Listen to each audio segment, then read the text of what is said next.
Ok, alors bonjour à tous. Je suis aujourd'hui avec Sophie Reiss. Donc, on va parler de voyage aujourd'hui, principalement, je pense.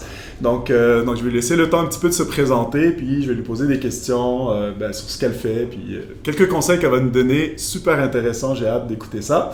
Donc, peut-être te présenter, Sophie, pour notre auditoire, avec expliquer un peu qu'est-ce que tu fais. Mon nom c'est Sophie Reiss, et j'ai la chance de fonder en 2016 le premier site de référence pour parents voyageurs au Québec. Donc, vraiment un site de référence pour outiller, vraiment inspirer, mais surtout informer des parents voyageurs. Puis la mission du site, en fait, c'est vraiment ça. C'est vraiment d'outiller les parents à poursuivre leur rêve de voyage, pour leur prouver qu'on peut continuer à voyager puis à maintenir nos rêves, même si on a des enfants. Ouais. Donc, c'est vraiment ça. Et suite à ça est venu le livre, puis plein d'autres projets qu'on va pouvoir jaser dans pas long. Oui, entre autres. Fait que là, principalement, t'as un site où les gens peuvent aller pour aller chercher de l'information, c'est ça? Puis c'est quoi le genre d'information qu'on retrouve? Le site, en fait, est divisé en 3 piliers. Le premier pilier, c'est vraiment s'informer, parce que c'est vraiment des questions de base. Quand on voyage, même si on est des grands voyageurs, parce que à la base, moi, j'étais une super grande voyageuse avant d'avoir des enfants. Puis le jour où tu as un petit bébé dans les bras, ça te remet quand même, tu sais, le tout en question. Et tu te poses des questions que tu t'es jamais posées. Exemple, comment changer une couche à 10 000 pieds d'altitude? Genre de choses que quand je voyageais tout seul, exact. On se pose pas la question. C'est ça, tu sais, les contraintes de liquide dans l'avion, comment ça fonctionne, passer la sécurité, toutes ces technicalités, ces questions-là qu'on se pose souvent, on trouve réponse là dans la section « S'informer ». La section « S'inspirer », c'est vraiment pour inspirer des gens. On fait des revues de destination et tout ça, mais en allant toujours chercher le côté pratico-pratique pour les parents. Donc, est-ce que l'endroit est accessible en poussette? Est-ce qu'il y a quelque chose à savoir pour économiser de manière futée sur le prix d'entrée de telle affaire ou une petite passe à savoir, des choses comme ça? Puis finalement, la section qui finit finalement la structure du site, c'est s'équiper. S'équiper, dans le fond, c'est de se dire, écoute, c'est quoi la meilleure poussette pour voyager? Donc, des bancs d'essai, des innovations aussi, parce qu'au cours des 5 dernières années particulièrement, des 10, là, mais des 5 particulièrement, il y a quand même un essor du voyage en famille. Donc, il y a plein de compagnies, finalement, qui ont découvert qu'il y avait une opportunité là, qui ont lancé plein de trucs pour faciliter la vie des parents voyageurs. Puis moi, je mets tout ça en lumière dans ce beau site-là qui s'appelle babyjetlag.com. Cool, donc Bébé Jetlag. Ouais. Et toi, j'imagine, tu continues à voyager. Malheureusement. Malheureusement. C'est une maladie qu'on ne perd pas. Fait que, oui, puis de manière super régulière. On part souvent, des fois tout seul, mais principalement en famille. En famille. Okay. Ouais. Puis est-ce que, justement, le budget voyage, dans votre cas, c'est quelque chose d'important. Ouais. Est-ce qu'avec le temps, tu as trouvé des trucs et astuces pour voyager justement plus régulièrement, mais moins cher et économiser en fait grâce à ça? C'est drôle, une question qui revient souvent, puis en fait qu'on m'a posé toute ma vie, c'est comment tu fais pour voyager autant? Comment tu fais pour voyager autant? Ça sous-entend comment tu fais pour pouvoir te payer autant de voyages comme ça dans la vie? Premièrement, c'est une question de priorité. Tu sais, il y a des gens justement qui ont des grosses maisons, qui ont 2 voitures, puis des choses comme ça. Nous, on a pris la décision en tant que couple, en tant que famille, mais avant ça, même en tant que personne, que le voyage allait être au cœur, finalement, de nos priorités. Fait que déjà, à la base, tu sais, ça dicte un peu... Dès que vous avez des revenus, vous en mettez de côté déjà pour les voyages, c'est ça? Moi, j'ai un compte voyage depuis l'âge de 15 ans, OK? En fait, peut-être même avant ça, mais du moins que je pense que c'est 15 ans. Puis, j'ai pris l'habitude, puis je suis super disciplinée là-dedans. Il y a d'autres gens qui ont d'autres qualités, mais moi, celle-là, je l'ai. C'est vraiment cette espèce de discipline de mettre des sous régulièrement dans ce compte que j'appelle Voyage-là, que j'appelais Voyage-là, maintenant c'est un compte épargne, là, mais avant ça s'appelait comme ça. Puis quand j'étais plus jeune, puis j'avais des jobs de, tu sais, à 15-16 ans, là, des jobs d'étudiants, moi, ma paye, il y en avait 75% qui s'en allaient dans le compte voyage, OK? Fait que c'était quand même, beaucoup. Après ça... Donc, c'était moins les vêtements, moins les restaurants et tout ça. Exact. Puis après ça, même plus tard, ça a juste transformé. Puis bien sûr, après ça, il y a la réalité. Ou juste une hypothèque qui rentre en ligne de compte qui fait que c'est complètement différent. Puis on déménage, puis on n'est plus chez nos parents et tout ça. Donc ça, c'est déjà là ce que j'appelle vraiment plus le choix, les valeurs, tu sais, c'est là. Puis après ça, des trucs pour économiser, pour acheter ses billets d'avion, il y en a plein, tu sais. Ça, est-ce qu'on en retrouve dans ton livre ou dans ton site? Dans le site, en fait, il y a quelques brides, mais vraiment le chapitre très complet avec tous les outils, tous les trucs qu'il faut savoir pour économiser sont dans le livre. Il y a un chapitre « Acheter ses billets d'avion à bas prix ». C'est là. Puis est-ce qu'il y a des sites que tu conseilles pour... Bon, là, je veux pas voler le punch un peu de ton chapitre. Non, en fait, il n'y a pas juste des sites, tu sais, c'est vraiment... en fait, il y a des façons de faire, puis... genre au niveau des dates, des périodes... Exact, oui, après ça, les sites, c'est une finalité. Il y a des sites d'aubaine, tu sais, on pense à Euler, au vol d'Alexis, qui, bien sûr, tu sais, vont le faire aussi pour nous autres. Mais encore là, c'est vraiment d'être flexible dans les dates, flexible au niveau de la destination, tu sais, de pas dire, moi, je veux aller au Nicaragua, mais d'être quand même à l'affût finalement des opportunités, en ayant déjà une plage horaire, pas horaire, mais de date, là, que ça nous tente. Il y a ça. Il y a aussi s'inscrire, c'est niaiseux, là, mais s'inscrire à des infolettres de compagnies aériennes. Quand il y a quand il y a des Black Friday de ce monde, ou des ventes de feu, d'être vraiment prêt à sauter sur ces occasions-là. Moi, je pense aussi au travel hacking. J'ai la chance de rencontrer aussi Jean-Maximilien, que j'adore. Allô, Jean-Maximilien? C'est sûr qu'il va nous écouter. Non, mais sincèrement, tu sais, on a eu la chance même de se rencontrer puis de faire une vidéo, une entrevue qu'on retrouve aussi sur la page Facebook de Bébé Jetlag, aussi sur la page de Malsopédia. Puis vraiment, tout ce qui est économiser, pas économiser, mais de bénéficier des points. Des points, des cartes de crédit pour voyager. Ça, c'est quelque chose, comme je le dis ouvertement, que je fais pas assez, mais mon Dieu, que j'aimerais vraiment. Là, tu pourrais faire encore plus de voyages si tu appliques les. J'ai commencé à appliquer ces trucs. J'ai commencé à retardement. Mais après ça aussi, c'est une question de choix puis sur place. Je vais vous donner un exemple concret. Aller dans un tout inclus durant la semaine de relâche en famille va coûter autant que passer 5 semaines au Sri Lanka en famille. Fait qu'il y a aussi ce volet-là. Est-ce que je veux décider de planifier mon voyage moi-même ou de faire affaire avec une agence qui va nous faire un circuit, là, tu sais, tout packagé? Mais qui coûtera beaucoup plus cher, c'est ça. Des fois, c'est 2 fois, 3 fois le prix. Donc, c'est à voir. Mais pour se débrouiller, dans le livre, j'ai plein de trucs et astuces. Puis ton livre, on le retrouve où? Juste pour donner un peu peut-être l'information aux gens. En fait, c'est pas compliqué. Partout où est-ce qu'on trouve, justement, où est-ce que vous achetez vos livres, normalement, en librairie. Même, il y a des bibliothèques qui l'ont en emprunt, en ligne, en format numérique. Mais sinon, si jamais vous voulez une dédicace spéciale, des fois, je pense à des showers de bébés, des choses comme ça. Exactement, une petite touche spéciale. Et on peut aussi l'acheter sur babyjetlag.com, sur le site. Il y a une petite boutique, là. Cool. Puis, moi, c'est plus le volet finance qui m'intéresse, tu le sais. J'ai plein d'autres trucs pour économiser. Voilà.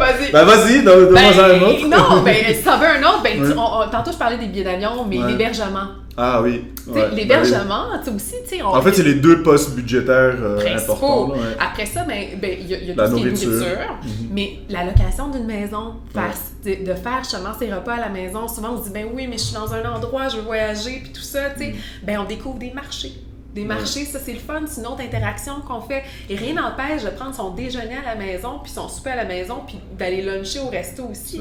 Donc ça, c'est vraiment des façons de faire. Puis de toute manière, des fois, quand on a des jeunes enfants, quand je dis jeune, le livre est vraiment beaucoup sur du 0-12 ans, là, c'est pas nécessairement des bébés, mais quand même, le côté, le soir, on est comme, on va prendre un petit verre, un 5 à 7, un petit quelque chose, on va goûter à des tapas locales, mais on revient, puis on soupe à la maison, fait qu'on économise beaucoup. Ouais, surtout avec une famille, plusieurs enfants, vraiment, ça peut revenir beaucoup plus cher. Là, c'est sûr, l'échange de maison. L'échange de maison, on n'y pense pas. C'est un bon truc. Puis l'échange de maison, oui, il y a des plateformes comme Home Exchange qu'on peut faire de manière plus formelle, mais des fois, juste de lancer l'appel sur des groupes Facebook. « Hey, moi j'habite à Montréal, je m'en vais à Paris du 19 au... est-ce que quelqu'un qui... » connaît ou qui voudrait me laisser son appartement. Puis j'ai vécu, on l'a déjà fait ça. Ah ouais? Ouais, on était à Bali, puis on a rencontré comme ça informellement une autre famille. Je fais un aparté, mais je trouve ça quand même drôle. Puis la personne nous a posé la question, vous habitez où vous? Et là, nous autres, on dit, on habite à Montréal. Et eux, où? À Barcelone. C'est donc bien le fun, dans quel quartier? Puis on dit nos quartiers. Puis elle a dit, moi j'habite au pied de la Sagrada Familia. Puis qu'on avait comme, c'est intéressant. Donc, on a échangé nos coordonnées. Puis quelques mois après, on a échangé nos maisons. Donc, fait que là, vous avez dormi chez eux gratuitement. Puis même chose pour eux. C'est ça, Donc ça, c'est un voyage qui coûte pas cher. Wow. Donc c'est encore mieux, vous avez transformé le Airbnb version version, oui, puis il y a des liens aussi qui se créent parce qu'on communique quand on fait nos bonnes recommandations et tout ça, mais ça c'est des moments magiques, mais c'est plus souvent qu'autrement. Puis on a lié au site et au livre, il y a la communauté aussi Bébé Jetlag qui est un groupe Facebook d'échange de parents voyageurs et ça ben, c'est une belle place, une belle tribune aussi pour poser des questions, aller chercher des informations, des expériences aussi de gens parce que en regardant ton groupe, là, les gens partagent aussi des faits vécus, donnent des conseils, des choses comme ça. Ça, c'est vraiment, vraiment intéressant. Puis dis-moi, pour réussir à justement économiser un montant quand même important de budget voyage, forcément, comme tu disais, il y a des choix à faire. Fait que c'est quoi le genre d'astuces au niveau des dépenses que vous avez fait ton conjoint et toi, que justement vous permettent peut-être de voyager un petit peu plus que la normale? C'est une bonne question. Je dirais que, sans joke, on est quand même assez privilégiés parce que les deux, on a un bon emploi quand même dans la vie et tout ça, mais c'est beaucoup la discipline puis le fait, justement, on n'a pas 2 voitures. C'est vraiment, ça c'est un choix qu'on a fait, mais c'est sûr qu'on habite au centre-ville de Montréal, on n'habite pas en banlieue. Exact.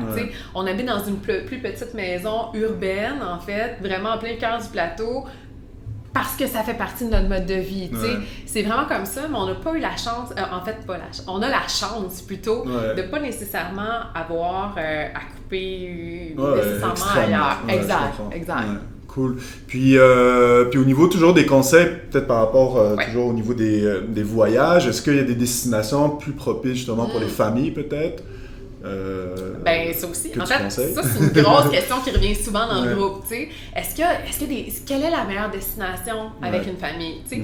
Ben après ça varie vraiment d'une personne à l'autre. Moi je pense que tous les pays sont bons à visiter. C'est sûr qu'on enlève tout ce qui est, on va pas en zone de guerre avec un enfant, tu sais, tout ce qui est aussi tout ce qui est maladie endémique, on va pas non plus dans un endroit où est-ce qu'il y a vraiment un enjeu là. Exactement. Tu sais, on fait attention, puis c'est pas parce qu'il y a une zone à risque dans un pays, tout le pays est à éliminer de la carte. Non, des fois, c'est vraiment par secteur, donc il faut quand même prendre le tout avec un certain recul. Mais j'irais vraiment, en fait, selon, c'est quoi nous finalement, nos limites. Tu sais, pour quelqu'un qui vient d'avoir un enfant, qui vient d'accoucher, ben peut-être que d'aller dans un tout inclus à Cuba, ça respecte ses limites, puis c'est bon parce que ça y fait justement une super bonne pratique, tu sais. Fait que pour d'autres, ils ont envie déjà de partir à l'aventure, tu sais. Un peu comme toi. Ben oui! Mais tu ris, mais ma première fois, avec... parce que les enfants ont voyagé partout, ils ont fait plus de 100 vols. Mon enfant, en fait, maintenant, ben, ma plus grande, elle a 7 ans, mon plus petit a 4 ans, mais ils ont commencé à voyager à partir de 2 mois, puis sans arrêt, là, tu sais, tout le temps. Mais leur premier voyage... Oui, c'est un truc, c'est bien correct, parce que ça nous a justement permis de nous préparer. Puis après, on est parti 2 mois en Asie, où est-ce que là, on a fait vraiment tout le trip backpack, tout ça. Mais... Fait qu'en fait, tes trucs que tu donnes, c'est plus ou moins des faits vécus ou des choses que vous avez appris en allant tout inclus, puis dans des trucs ailleurs. Ouais. Dans le livre, il y a il y a plusieurs, il y a des listes pratiques, là, où est-ce que vraiment, ça, c'est très, très, très facilitant aussi, des aides-mémoires utiles et tout ça. Mais il y a 2 rubriques, celle coup de cœur, où est-ce que là, tu sais, je vais vraiment... Tu sais, je donne mes coups de cœur. Là. Ouais. Ben, pas tant les destinations. Dans certains cas, oui, j'en ai, mais c'est vraiment plus comme, tu sais, disons, sur un produit ou quelque chose comme ça. Surtout dans la section s'équiper. Parce que tout à l'heure, on a parlé de la structure du site, mais le livre est bâti sur la même structure quand même. Bien que le livre a plus de 80% de contenu qu'on ne trouve pas sur le site. Fait que c'est vraiment complètement complémentaire. Exactement. Je comprends. Mais, puis l'autre, en fait, tu as le coup de cœur, mais tu as aussi les astuces. Les astuces, en fait, ça, c'est là où est-ce que mon expérience embarque. Où est-ce que on va... Tu sais, c'est niaiseux, mais je pense à ça. Il y a une préoccupation des parents, souvent, quand ils vont dans des endroits où l'eau n'est pas potable. Je donne un bain à un bébé, mais je veux pas qu'il boive de l'eau ou des choses comme ça. Donc, mettre une suce au bébé, mais pendant qu'il suce, ben, l'eau rentre pas dans sa bouche. Donc, tu sais, c'est toutes ces petites astuces-là qu'on ne lit pas normalement dans les livres, mais que là, j'embarque et que je... Puis, en fait, au niveau francophone, c'est ce que tu me disais, il n'y a pas vraiment de ressources non plus qui existent pour ça. Il n'y en a pas vraiment. C'est là où est venue ton idée, quoi. Ben, c'est exactement ça. En fait, en 2012, quand je suis tombée enceinte de ma fille, tout le monde me regardait en me disant « Oh my God, ta vie est finie, tu ne pourras plus voyager comme avant, tu ne pourras plus poursuivre justement tes rêves. Une chance, tu as été à tel endroit parce que tu ne pourras plus jamais retourner. » Puis là, j'avais envie de leur prouver le contraire. Puis quand je me suis mis à la recherche de sites qui était un peu, qui me ressemblait. Donc, pas vraiment un peu, tu sais, la famille parfaite qui s'en va sur Instagram sur un voilier, là, quelque part. Là. Moi, je travaillais comme une folle. Je prends plein de photos sur Instagram. Moi, je travaillais comme une folle. Je voulais aller droit au but, aller chercher l'information, surtout validée. Donc, précise, validée, tu sais, et fiable. Mais avec ce côté-là, OK, oui, c'est correct, c'est bon dans les livres, là, mais toi, sur le terrain, comment ça fonctionne? Tu sais? Il n'y avait pas tant que ça. Puis, au niveau des livres, ça, c'est vraiment l'outil le plus complet dans la francophonie. Là. Celui qui en a après ça, tu sais, t'as Lonely Planet, là, lui qui est comme plus petit puis pas spécialisé comme ça, Fait que oui, j'ai décidé de le créer parce que moi, je trouvais pas cet outil-là pour moi. Puis, est-ce que t'as d'autres questions aussi qui reviennent souvent, exemple dans ton groupe, que les gens se posent beaucoup? Peut-être qu'on va réussir à répondre rapidement à ça. Ben oui! Les gens peuvent y aller, bien sûr, pour s'informer, mais peut-être 2-3 questions qui reviennent souvent. Ben, la question des destinations, là, tu l'as scoopé, là, c'est vraiment ça. La deuxième, pour économiser, qu'est-ce qu'on fait? Ça aussi, tu sais, c'est une question qui revient beaucoup, mais la question principale, c'est vraiment sur c'est quoi les must. Donc, c'est quoi les incontournables? Qu'est-ce qu'il ne faut pas oublier? Puis ça aussi, à un moment donné, je pense que j'avais tombé sur une liste vraiment comme quoi préparer avant de partir. Genre. Exact. Donc, ça, c'est dans le livre, par exemple. Donc, tout est dans le livre, dans les aides-mémoires, tout est là. Puis, c'est même divisé par les bagages en cabine, les essentiels. Donc, qu'est-ce qu'il faut penser à avoir avec nous en cabine, mais aussi qu'est-ce qu'il faut avoir avec nous en valise. La trouche d'hygiène et de premiers soins aussi. Qu'est-ce qu'on met dedans? Fait que des choses comme ça. Cool. Fait que ça facilite la vie, en fait, lorsqu'on voyage. Ben moi, je me réveille le matin en me disant qu'est-ce que je peux faire dans la société, tu sais? Est-ce que je peux faciliter la vie des parents voyageurs? Ben, je pense que tu y arrives. Exact, tu sais? C'est vraiment ça. Oui, parce que ça, comme je te dis, ça part du fait que j'aurais aimé ça, moi, l'avoir eu en 2012. Fait que c'est vraiment mon projet de cœur. Ben, génial. Ben, super. Ben, je pense que si les gens ont des questions, est-ce qu'ils vont pouvoir laisser des commentaires? Oui, en fait, ce que je propose, c'est que, laissez des commentaires, puis moi, je vais venir y répondre. Simplement sur la page. Mais sinon, si jamais vous avez des questions spécifiques vraiment au voyage en famille, n'hésitez surtout pas à visiter babyjetlag.com, à vous procurer le livre ou joindre la communauté. Donc, ça s'appelle comme ça, la communauté Baby Jetlag, la référence des parents voyageurs, où il y a des milliers de parents. Puis vous n'êtes pas seul si vous voulez poursuivre votre rêve de voyage, vos rêves de voyage. Il y a d'autres parents fous comme vous qui sont là et qui c'est une communauté très active. Si vous posez une question, les gens sont là pour répondre, tu dois répondre. Donc, c'est vraiment cool.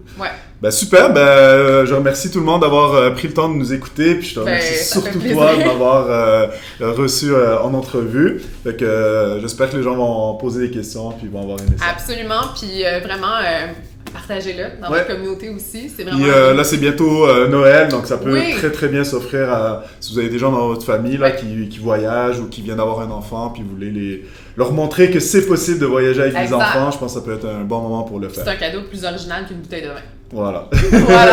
Ben, super, donc merci à tous. Merci. Et à bientôt.